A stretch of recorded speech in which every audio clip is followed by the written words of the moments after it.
सावित्री व्रत 19 मई यानी कि आज मनाया जा रहा है। वट सावित्री व्रत के दिन सुहागिन महिलाएं अपने सुहाग की लंबी आयु के लिए ये व्रत रखती हैं। इस दिन महिलाएं बरगद के पेड़ की पूजा करती है। ज्येष्ठ माह की अमावस्या तिथि को वट सावित्री व्रत करने की परंपरा होती है। इस व्रत का महत्व करवा चौथ जैसा ही है। मान्यता है कि वट सावित्री व्रत में बरगद की पूजा दान करने से यमराज और त्रिदेव व्रती को सुहावती रहने का वरदान देते हैं। महिलाएं पुत्र प्राप्ति की इच्छा से भी ये व्रत रखती हैं। ज्येष्ठ अमावस्या पर यूपी, बिहार, झारखंड, दिल्ली, राजस्थान समेत पूरे उत्तर भारत में वट सावित्री व्रत रखा जाता है। वट सावित्री व्रत के नियम। वट सावित्री व्रत सुहाग को समर्पित है, इसलिए इस दिन पति पत्नी एक दूसरे से वाद विवाद ना करें, इससे व्रत का फल नहीं मिलता। वट सावित्री व्रत की पूजा का फल तभी मिलता है जब व्रती तन मन से शुद्धता रखे। इस दिन ब्रह्मचर्य का पालन करे। किसी भी स्त्री, बुजुर्ग, गरीब के प्रति मन में गलत विचार ना लाए, दूसरों के साथ छल ना करे। भूल कर भी व्रती काले, नीले या सफेद रंग के कपड़े ना पहने, लाल, पीले, हरे रंग के वस्त्र धारण करे।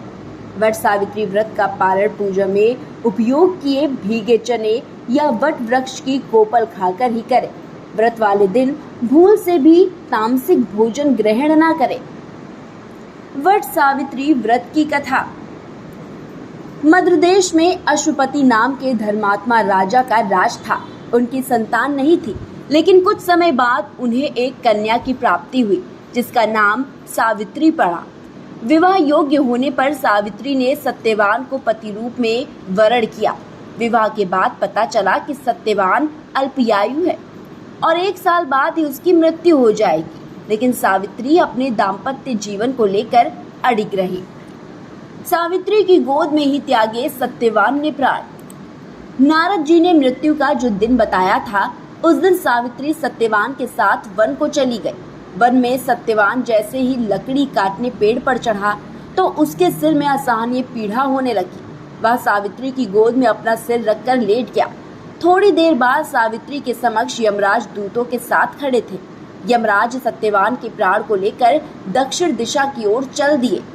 सावित्री को पीछे आते देख यमराज ने कहा, हे पतिव्रता नारी, जहाँ तक मनुष्य देह साथ दे सकता है, तुमने अपने पति का साथ दे दिया, अब तुम लौट जाओ।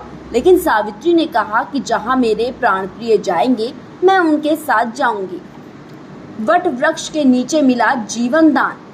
सावित्री की पति के प्रति निष्ठा देखकर यमराज प्रसन्न हुए और उन्होंने सावित्री को एक वर मांगने के लिए कहा। तब सावित्री ने वर मांगा, मैं सत्यवान के पुत्रों की मां बनना चाहती हूँ।